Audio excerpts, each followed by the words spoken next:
saya juga memang orangnya suka belajar. Bahkan saya belajar di luar ilmu-ilmu keperawatan juga banyak. Ya, dulu memang pengen di kedokteran. Di kedokteran nggak keterima, akhirnya nyoba lagi kan. Jatuhnya perawat, tapi kan nggak jauh beda. Iya. Nah memang di keperawatan itu alasan utama saya adalah saya bisa memanfaatkan ilmu saya untuk manfaat untuk banyak orang, terutama orang tua saya gitu. Ya. Sebelumnya tuh juga sering ikut kompetisi tapi masih di nasional aja, dan kemarin tuh baru pertama kali nyoba di internasional. Oh, wow, dan menang. Dan alhamdulillah menang, ikut 2 judul dan alhamdulillah keduanya menang, dapat gold, yang satunya dapat silver. Orang tua saya alhamdulillah senang juga karena setiap saya kayak ada lomba atau final itu kan selalu minta doa gitu. Terus waktu berangkat di Thailand juga sempat takut ada dosennya enggak gitu, ada yang dampingin enggak, siapa aja yang kesana gitu. Ya. Iya, tapi alhamdulillah di sana lancar aja karena kita berangkat tanpa dosen juga, kita bareng-bareng gitu, satu tim gitu berangkat ke Thailand, dan waktu pulang ngabarin alhamdulillah dapat gold gitu. Terus seneng banget gitu, ikut seneng, dan jangan sampai di sini aja, harus bisa menjadi pribadi yang bermanfaat untuk kedepannya.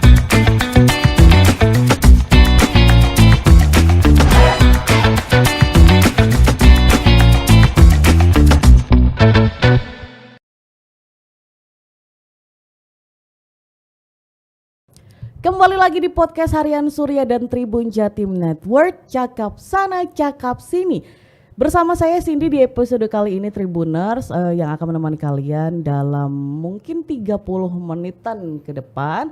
Jadi stay tune karena di sini Cindy sudah kedatangan sama 2 tamu spesial yang akan bikin kita termotivasi nih. Yaitu udah nggak perlu berlama-lama ya, sudah ada di sini dengan Cindy, ada Mas Teguh Dwi Saputro dan Mbak Atsir Almadinisa. Selamat datang di Tribun Jatim Network. Terima kasih sudah diundang. Terima kasih juga sudah meluangkan waktunya Mbak Mas Teguh. Oke, dan teman-teman yang perlu dikenalin sedikit dulu ya dari aku ya. Jadi Mas Teguh ini merupakan wisudawan terbaik dengan IPK 4,00 sempurna, Mas. Iya. Gokil, nggak ada yang sempurna di dunia ini kecuali IPK Mas Teguh. Seperti itu kan? Baik, dan kemudian untuk Mbak Atsir Almadinisa yang merupakan mahasiswa berprestasi di Fakultas Keperawatan. Ya, Sama-sama ya keperawatan dua-duanya ya. Oke, sebelum kita terkagum-kagum lagi nih sama banyak raihan dari mereka berdua ini, mungkin mau tahu sedikit ya tentang masa kecilnya itu seperti apa. Apakah kita memiliki makanan yang berbeda, kok hasilnya berbeda gitu inputnya dalam pendidikan seperti itu. Output ya, maaf. Oke, mungkin dimulai dari situ dulu ya Mbak Alma dan Mas Teguh nih. Kalau ngomongin tentang prestasi, kita kan sudah sekolah dari TK ya, mungkin sekarang dari playgroup ya bahkan ya kan, sampai SD, SMP, SMA sampai sekarang Mas Teguh di S2 juga. Nah itu tuh apakah dari dulu itu memang sudah ada kecenderungan apa ya, unggul di bidang apa akademis gitu? Mungkin ada yang mau jawab duluan. Mas Teguh mungkin. Saya dulu Mbak ya. Mungkin kalau dari kecil, dari SD memang sudah 3 besar, SMP juga, SMA juga. Tapi waktu S1 berbeda. Nah ini kalau memang S1 saya orientasinya memang ke arah organisasi sama kegiatan-kegiatan yang di luar studi. S2 kembali lagi ya. Iya, ada seperti ada masanya ya Mas. Ada masanya sendiri. Iya. Jadi setelah yang full apa ya, ibarat kayak teori dan sampai SMA, kemudian S1 mencoba untuk lapangan ini seperti apa gitu ya. Kemudian kembali lagi di teori lagi di S2 dan juga lapangan juga. Perpaduan akhirnya ya. Seperti itu. Baik. Kemudian kalau dari Mbak Alma? Kalau dari saya alhamdulillah dari SD sama kayak Mas Teguh juga sering masuk di 3 besar.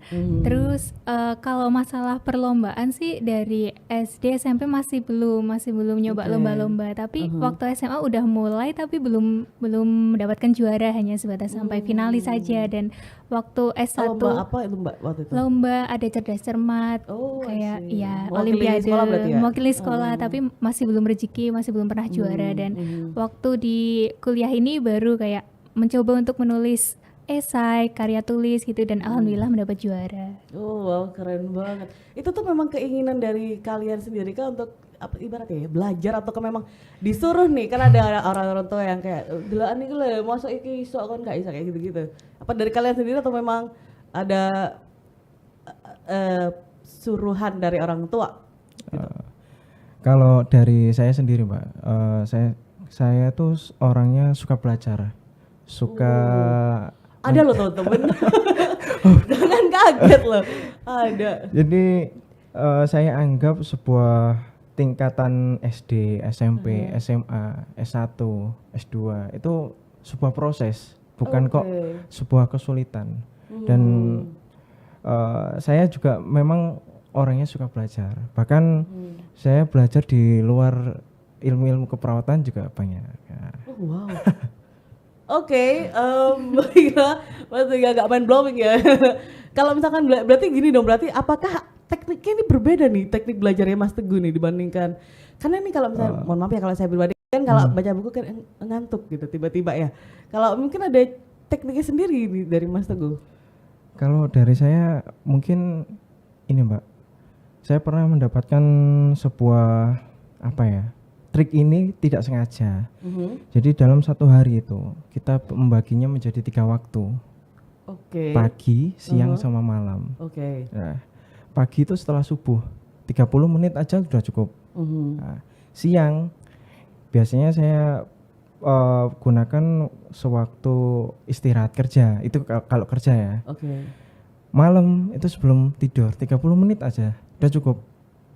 Itu dilakukan secara continuous terus-menerus saja. Oh, dan itu Gitu. belajar apapun gitu ya. Belajar apapun. Misalkan kalau mau ujian ya, mau ujian berarti paginya saya belajar materi, siangnya latihan, malam review lagi gitu aja. Oke. Dan itu terus ya Mas ya, setiap harinya seperti itu ya. Seperti berarti? itu aja. Oke, mungkin Mbak Alma ada teknik berbeda? Kalau teknik sebenarnya ngalir aja sih kalau saya Mbak, tapi emang dari pribadi tuh suka tantangan. Soalnya pernah waktu SMA itu nyoba lomba itu di luar bidang saya. Jadi saya itu pernah ikut lomba karena saya anak MIPA, tapi ikut lomba di bidang sosum, ikut cerdas cermat perpajakan, olimpiade akuntansi seperti agak itu. nyebrang ya? Iya, soalnya suka tantangan itu. Iya, gitu. iya. Terus waktu di kuliah juga nyoba yang anti mainstream, kayak yang biasa orang tuh nggak suka nulis, nggak suka membaca, itu nyoba kayak suka nulis karya ilmiah, nulis esai, desain poster kayak gitu. Oke. Kompetitifkah kalian berarti termasuknya? Menurut bisa kalian dibilang. pribadi? Saya sih merasa enggak sih Mbak. Oke. Bukan kok pengen menjadi yang selalu nomor 1 enggak. Buktinya S1 saya juga ya biasa-biasa aja. Bahkan bisa dibilang ada yang lebih pintar daripada saya gitu. Masa. Oke. Berarti memang enggak selalu ya, tapi mungkin ada juga maksudnya jiwa kompetitif kan tidak hanya melihat orang lain ya, tapi diri sendiri ya, kayak misalkan oh yang kemarin let's say mungkin seperti Mbak Alma tadi bilang, ini kayaknya misalkan bidang A sudah, ini kayaknya harus bisa nih bidang B gitu ya, berarti ya. Oke. Nah, kalau kemudian ngomongin tentang jurusan keperawatan, itu dari masing-masing Mbak Alma dan juga Mas Teguh, itu memang itu juga merupakan keinginan pribadi kah untuk masuknya? Kalau saya keinginan pribadi memang. Oke, apakah ada alasannya di balik itu? Alasannya karena gini, dulu memang pengen di kedokteran, di kedokteran nggak keterima, akhirnya nyoba lagi kan. Jatuhnya perawat, tapi kan nggak jauh beda. Iya.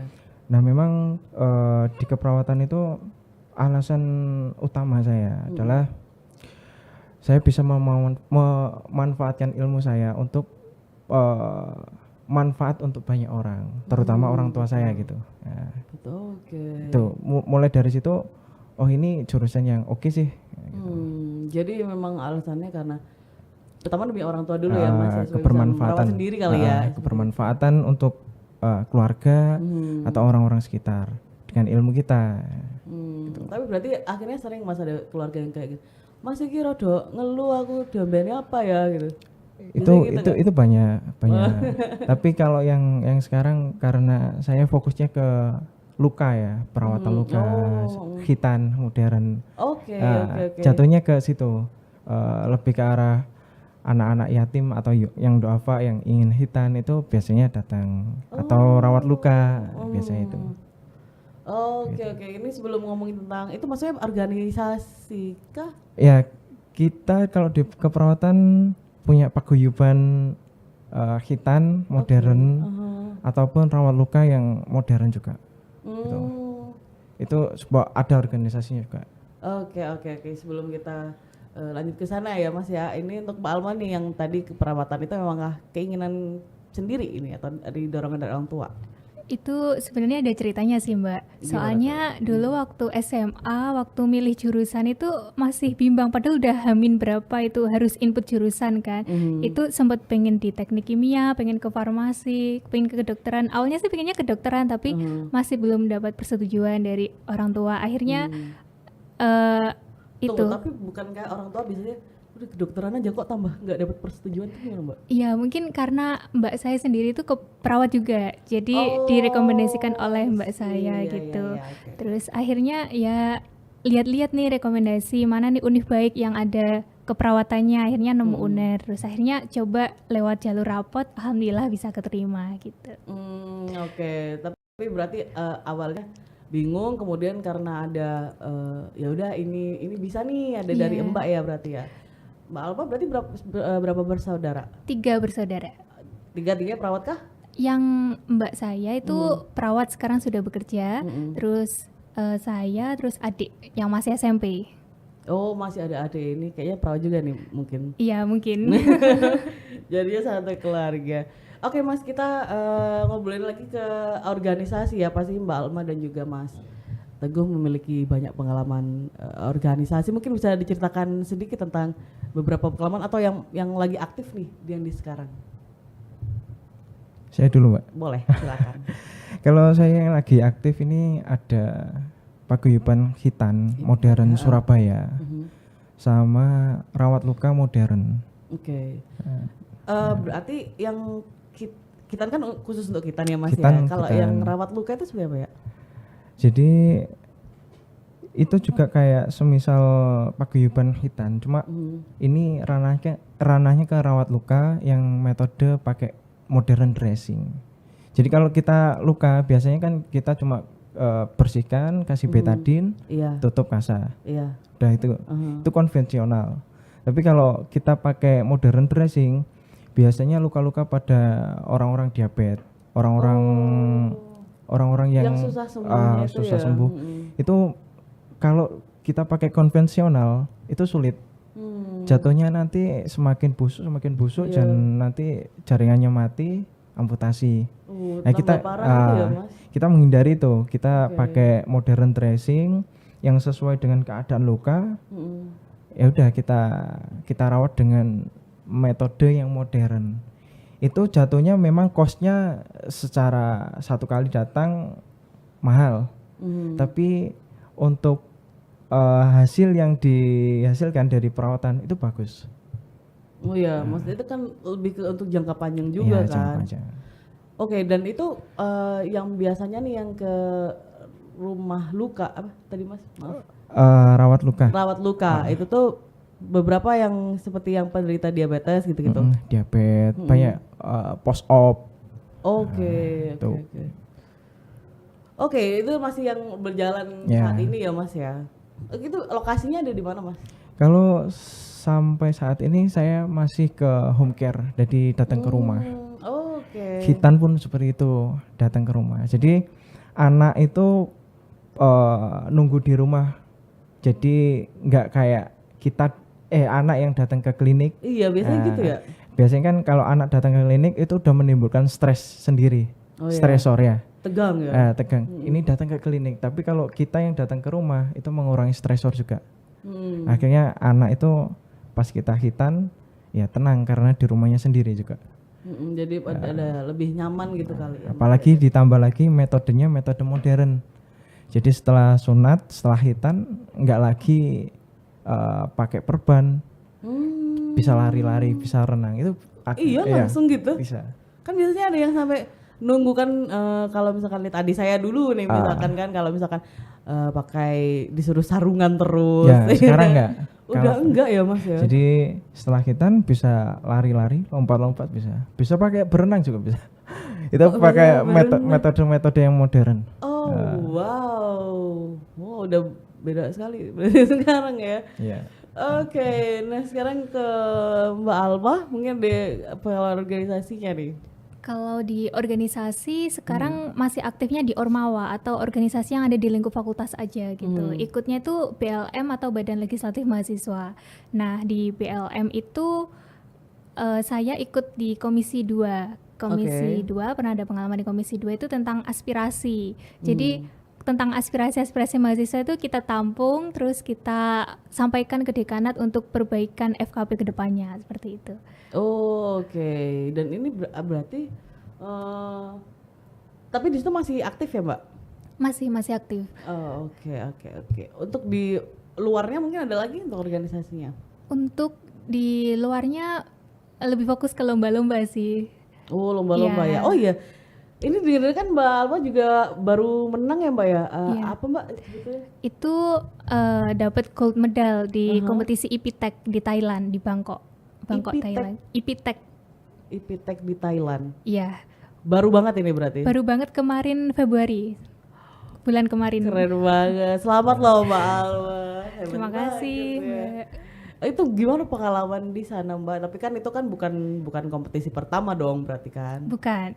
Iya. Sebelumnya tuh juga sering ikut kompetisi tapi masih di nasional aja dan kemarin tuh baru pertama kali nyoba di internasional. Oh, wow, dan menang. Dan alhamdulillah menang. Ikut 2 judul dan alhamdulillah keduanya menang. Dapat gold, yang satunya dapat silver.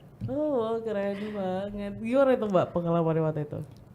Jadi di lomba itu kita ada satu tim tuh gabungan multidisiplin, gabungan fakultas, ada yang dari fakultas keperawatan, ada yang teknik biomedis, ada yang elektro, ada yang robotika, ada yang fisika, jadi macam-macam. Nah itu kita agendain untuk ayo latihan buat presentasi, ayo kita prepare nih supaya kita dapat gold gitu. Oke. Dan untuk di sananya sendiri itu untuk apa berarti ya? Lawannya apa gimana ya sebutnya ya? Untuk peserta lainnya. Iya, itu. Iya, kompetitor. Itu tuh dari mana aja, Mbak? Dari sana. Kalau kan itu bentuknya kayak boot-boot gitu dan kita ada seleksi itu siapa perwakilan Indonesia yang bisa presentasi di panggung dan alhamdulillah tim saya ada kesempatan untuk presentasi di panggung di hadapan juri-juri itu jurinya dari NCRT itu Kementerian Pendidikannya Thailand.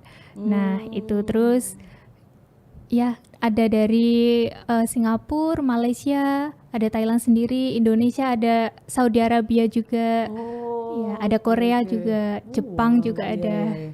Tapi presentasinya pakai bahasa Inggris dong? Pakai bahasa Inggris. Bukan Thailand kan? Bukan. Susah banget ya? Iya, tapi ada itu Mbak, pembukaannya tuh saya belajar pakai bahasa Thailand juga biar bisa menarik dewan juri. Gitu. Kap kun ka. Kap kun ka. Gitu doang bisa. Oke, wih keren sekali ya. Dan yang bisa aku bayangin adalah perasaan orang tua kali ya. Jadi maksudku tuh gini, saya dulu tuh nggak berprestasi, maksudnya ya mediocre aja ya, mahasiswa mediocre,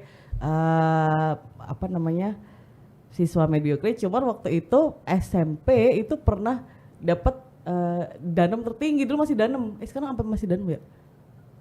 Udah enggak ya? Masih pakai danem gitu gak sih? Kurang tahu Mbak. Tapi kalau zaman saya masih danem sih. Oh iya ada, relate maksudnya berarti. Oh iya. Jadi waktu saya dapat danem tertinggi itu bapak saya tuh nangis gitu, pinter ternyata gitu. Tapi ternyata kuliah dan kuliah nggak begitu. Jadi maksudnya kayak begitu aja tuh papaku tuh ngerasa bangga banget gitu loh. Kalau misalkan nggak kebayang kalau misalkan kalian gitu orang tua itu gimana sih responnya? Apakah ketika dapat prestasi lagi, akhirnya menjadi yang kayak misalkan abis menang ini, oh ya udah bagus. Jadinya begitu, apakah tetap sebangga dulu atau seperti apa? Dari pengalaman Mas Teguh dan Mbak Alma. Kalau dari orang tua saya Mbak. Alhamdulillah sampai detik ini ya selalu bangga dengan pencapaian-pencapaian yang telah diraih ya, dan tentu selalu mendoakan agar pencapaian itu tidak berhenti di situ aja gitu. Bangga tetap. Oh iya ya. Kalau Balma? Kalau orang tua saya alhamdulillah senang juga karena setiap saya kayak ada lomba atau final itu kan selalu minta doa gitu. Terus waktu berangkat di Thailand juga sempet takut ada dosennya enggak gitu, ada yang dampingin enggak, siapa aja yang ke Yang sana dampingi gitu. gitu ya? Iya, tapi alhamdulillah di sana lancar aja karena kita berangkat tanpa dosen juga, kita bareng-bareng gitu, satu tim gitu berangkat ke Thailand dan waktu pulang ngabarin alhamdulillah dapet gold gitu, terus seneng banget gitu, ikut seneng dan jangan sampai di sini aja, harus bisa menjadi pribadi yang bermanfaat untuk kedepannya. Oh wow, kebayang sih pasti bangganya menjadi orang tua kalian. Oke, sekarang kita mau ngomongin bentar tentang fenomena beberapa di media sosial. Banyak kalau misalkan di X ya, di platform X kan juga cukup banyak teman-teman mahasiswa yang apa ya, mager, yang kayak sudah tinggal dikit nih. Ini kayaknya pengalaman pribadi juga sekali lagi yang tinggal kayak skripsi doang tapi kebentrok waktu itu sama kerja duluan. Jadi karena kayaknya udah tahu rasanya dapat duit, jadinya males-malesan untuk ngelanjutin kuliah gitu loh. Padahal ini tinggal skripsi aja nih gitu, tapi efeknya cukup lumayan, akhirnya lulusnya jadi lebih lama gitu-gitu. Nah, kalau dari Mas Teguh dan Mbak Alma ini ada tips nggak sih untuk yang teman-teman yang lagi ngerasain fase-fase ini kayaknya mendingan ya udah deh nggak lulus nggak apa-apa lah, yang penting mental health terjaga misalkan kayak gitu. Ada nggak ini dari kalian nih? Kebetulan masalah-masalah seperti tadi beberapa mungkin adik tingkat satu organisasi dengan saya ya sharing-sharing seperti itu. Beberapa salah satunya ada seperti itu. Waktu itu saya menyarankan bahwasanya kalau kita sudah terlanjur masuk, selesaikan. Itu kan ibaratnya tinggal 1 semester lagi ya ibaratnya. Tapi di situ memang kita harus tahu apa yang membuat kita itu berhenti di situ. Kitanya kah, atau memang dari segi dosennya kah, atau dari segi lingkungan kita yang kurang support kah? Jadi dicari sumbernya dulu kita ya, harus Mas, tahu ya? dulu. Kita harus tahu dulu apa yang membuat kita ibaratnya nggak berjalan, masih stop di situ. Nah, setelah kita tahu, ya udah, misalkan kita itu dari diri saya. Misalkan masalahnya adalah pribadi, maka ya kita perbaiki di situ. Lalu ya kita mencari support dari apa yang akan membuat kita termotivasi. Nah, gitu itu kita harus cari. Maka selesaikan dulu, baru setelah itu kan ada momen untuk mencari pekerjaan. Nah, seperti itu. It's not the end of the world gitu ya. Kadang kan merasa kayak udahlah ini udah nggak lulus nggak apa-apa, udah kadang kan begitu, Mas. Itu biasanya perlu waktu untuk berhenti memang, Pak. Ada beberapa orang yang tidak bisa kita jalan terus. Tapi ibaratnya kita harus berhenti dulu, tapi jangan sampai kelamaan berhentinya, karena efeknya juga nggak baik kalau kelamaan. Berhenti sejenak, kita entah berpetualang, entah kalau saya ketika seperti itu suntuk, saya biasanya mountaineering ke beberapa gunung-gunung seperti itu. Kita cari semangat baru mulai lagi. Jangan sampai berhenti karena kita sudah terlanjur ibaratnya jebur ya. Sudah terlanjur masuk. Iya. Jadi memang kalau misalkan mau berhenti dulu itu tuh ya nggak apa-apa, take your time gitu ya, Mas ya. Tapi jangan lakuin, dan untuk mencari apa yang bikin jadi hal yang disukain seperti hobi gitu ya, yang bikin termotivasi lagi gitu. Karena kan ada beberapa yang memilih untuk kayak mungkin akan tiduran aja di kos, kayak aduh malas nih mau mandi, malas apalagi buka buku kayak gitu kan. nggak sedikit Mas kalau yang saya lihat di X ya, beberapa yang curhat-curhat kayak gitu. Itu memang harus di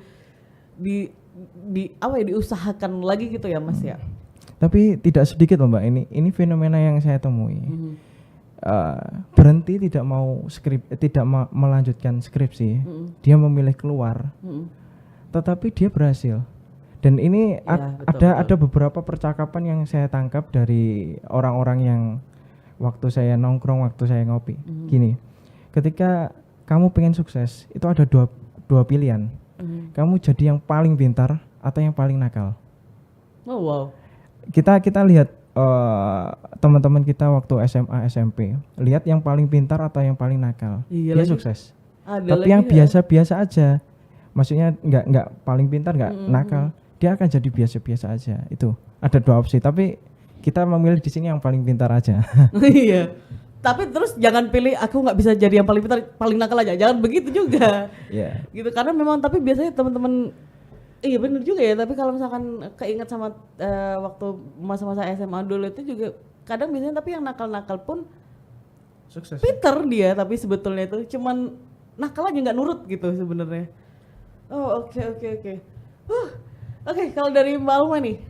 Kalau dari saya, kalau untuk saran sepertinya belum Mbak, karena belum melewati fase itu. Jadi kan masih semester 6, masih proposal skripsi dan lagi memasuki fase-fase itu. Tapi kalau untuk saran untuk teman-teman sebaya saya itu I think one key of the success is being passionate and loving whatever we are doing. Jadi kita cari topik skripsi yang mana kita itu suka untuk menjalaninya setuju gitu. itu. Jadi pengen kalau dari saya sendiri ambil topik yang emang suka gitu, sesuai passion supaya nanti enjoy untuk kedepannya untuk menjalankan. Dan sama seperti yang dikatakan Mas Teguh, kita cari sumbernya apa. Kalau dari motivasi mungkin ya, kalau dari saya ada temen kayak punya circle kita itu bersembilan untuk saling menyemangatin. Ayo udah sampai mana Banyak ya. gitu, iya.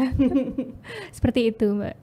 Oke, jadi juga tadi selain mencari apa ya hal yang disukai, tapi juga mencari teman yang sefrekuensi kali ya, Iya betul. yang bisa yang sama-sama punya tujuan yang sama gitu. Karena nggak sedikit juga temen yang akhirnya, aduh besok ujian mau belajar, ngopi nggak sedikit dong yang kayak gitu. Itu gimana ya kalau menghadapi teman-teman yang kayak gitu ya Mas, Mbak?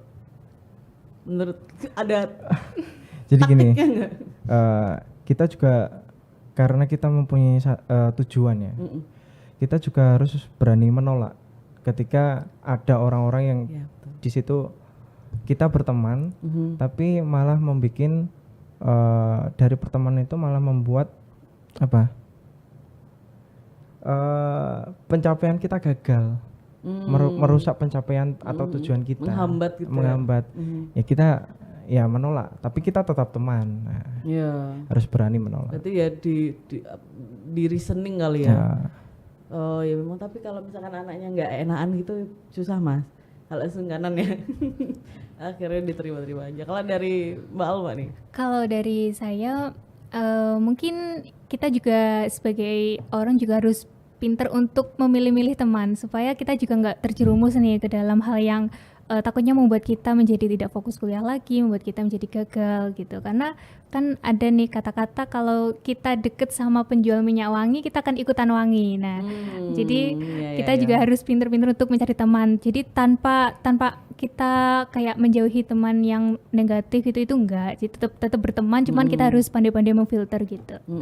Bukan bermaksud pemilih ya, tapi kalau dalam pertemanan kan menurut saya kan ada tiernya. Jadi mungkin itu yang teman-teman yang seperti itu mungkin bisa dimasukkan ke tier ketiga, nanti yang tier pertamanya yang lebih bisa menurut kita lebih nyaman aja bareng-barengnya. Mungkin seperti itu ya. Terakhir nih mungkin ya Mas Teguh dan Mbak Alma. What's next for you guys? Buat Mas Teguh kedepannya apakah masih sibuk dengan rumah lupa lagi Mas, maaf Mas. Rumah sunat sama sunat dan rumah rawat luka. rawat lukanya atau akan branching out nih gimana? Baik Mbak, jadi setelah S2 selesai, saya memang punya mimpi yang besar yang saya tuliskan di sebuah calon buku. Jadi gini. lagi proses ini Mas. Udah lama Mbak. Oh ya, maksudnya akan terbit kah? Bukan, untuk saya sendiri, untuk menerbitkan mungkin belum ke arah situ saya. Oh ya, jadi Mas Teguh ada beberapa. Saya ada juga buku. suka nulis, Mbak. Suka I see, nulis. I see. Kalau di sosmed mungkin saya menuliskan yang ke arahnya remindering. Oke. Jadi beberapa rencana besar saya adalah saya akan lanjut S3. Tapi tetap di dalam negeri karena memang saya sudah ada pasien di sini. Kalau saya keluar negeri mungkin saya akan meninggalkan pasien-pasien itu dan akan memulainya dari nol. Tetapi dalam saya proses mau lanjut S3, saya juga pengen mempunyai mimpi menjadi seorang perawat yang praktisi. Dan saya tertariknya adalah di bidang rawat luka. Perlukaan lah, ibaratnya luka-luka ini saya terlanjur terjebur di situ. Jadi saya telateni rawat luka sama khitan. Itu yang ingin saya kembangkan. Terkait nanti saya kembangkan di bidang apa, mungkin di penelitian saya. Oke. Wah, akan ditunggu sekali nih penelitiannya Mas. Untuk yang mau tahu informasi lebih lanjutnya tentang rumah khitan dan rawat lukanya, bisa di mana ini Mas? Saya biasanya masih di IG sama di WhatsApp. Oke, untuk Instagramnya? Instagramnya sunatdirumah.id. Sunatdirumah.id. Ya. Dan itu bisa sunat ya di rumah Ya, sesuai di rumah. username ya. Iya, di rumah. Iya, sesuai username, jadi memang sunatnya ya di rumah aja ya Mas ya. Oke. Itu bisa nggak sih Mas kalau misalkan sekalian sama tetangga tapi di rumah yang sama gitu, nggak apa-apa ya? Bisa. Dan itu bisa juga dapat diskon. Dua orang sama satu orang beda nanti harganya. Oh, asyik mungkin kalian ya persepupuan kan biasanya kan ya, ada seumuran. Oke, itu tadi what's next-nya dari Mas Teguh nih. Semoga nanti kalau ke S3-nya akan dilancarkan dan penelitiannya pun akan ditunggu hasilnya dan semoga dilancarkan juga. Baik, terima kasih. Dan untuk Mbak Alma? Untuk saya untuk kedepannya ini untuk menjalani sampai lulus S1 nih Mbak, pengen nggak berhenti untuk mencetak prestasi. Jadi kedepannya ingin tetap menjadi mahasiswa prestasi, tetap ikut lomba-lomba, lalu bisa lulus S1 dengan predikat cum laude. Lalu untuk setelah S1 pengen juga mewujudkan mimpi, soalnya selain Mas Teguh yang suka nulis di buku itu ya Mas ya, saya juga punya buku 1000 Impian. Jadi saya itu punya buku yang seperti bucket list ya? Iya, jadi kayak sketchbook yang saya desain sendiri, hias pakai bunga-bunga, pakai foto-foto gitu, saya print, terus nulis pengen ke negara apa, pengen habis ini ada 1000 impian di situ Mbak. Jadi untuk S2-nya pengen di luar negeri dan ingin mendapatkan beasiswa untuk menjalin S2 itu. Dan kedepannya karena Mbak saya juga fresh graduate dari keperawatan juga, itu pengen punya klinik rawat luka juga. Jadi nanti kedepannya pengen punya klinik dan bisa mengelola klinik itu bersama-sama Mbak saya gitu. Oke. Itu menarik sekali. Berarti masing-masing memiliki ada buku. Mas Teguh sebenarnya buku impian kah juga? Kalau saya dua-duanya Mbak. Saya punya buku impian punya. Itu saya tulis waktu tahun 2015. Waktu mahasiswa baru. Berisi ya impian-impian yang pengen dicapai gitu ya, pengen dilakukan gitu ya. Waktu itu kita dikasih waktu 10 menit atau berapa menit itu buat nulis sesuatu yang tidak bisa dicapai di dalam waktu yang dekat. Tapi itu mimpi yang besar.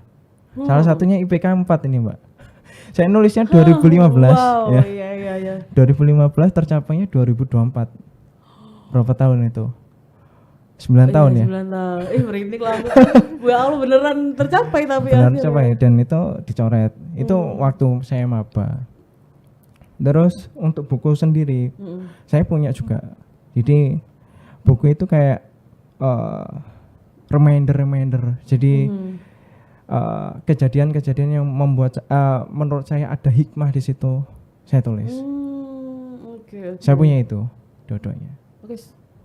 Berarti kalau misalkan bisa digambarkan bahwa buku impian itu adalah future-nya, sedangkan buku reminder itu adalah past and present-nya. Iya. Itu jadinya saling melengkapi ya Mas ya. Apa kita juga harus membuat buku agar bisa berprestasi juga? Ide yang bagus teman-teman. Mungkin kita bisa start di situ dulu. Yang utama adalah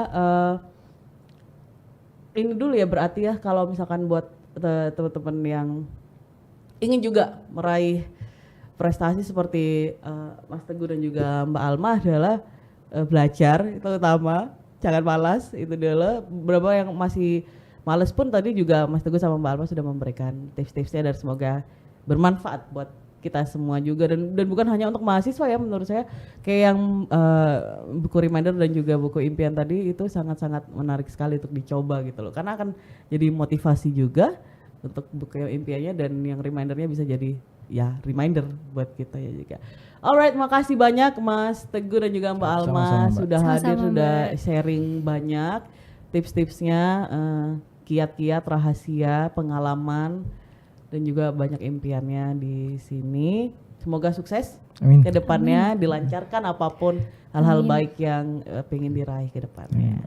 Baik, terima kasih juga Tribuners sudah nonton. Saya Cindy, Mas Teguh dan Mbak Alma pamit undur diri. Sampai jumpa di episode selanjutnya.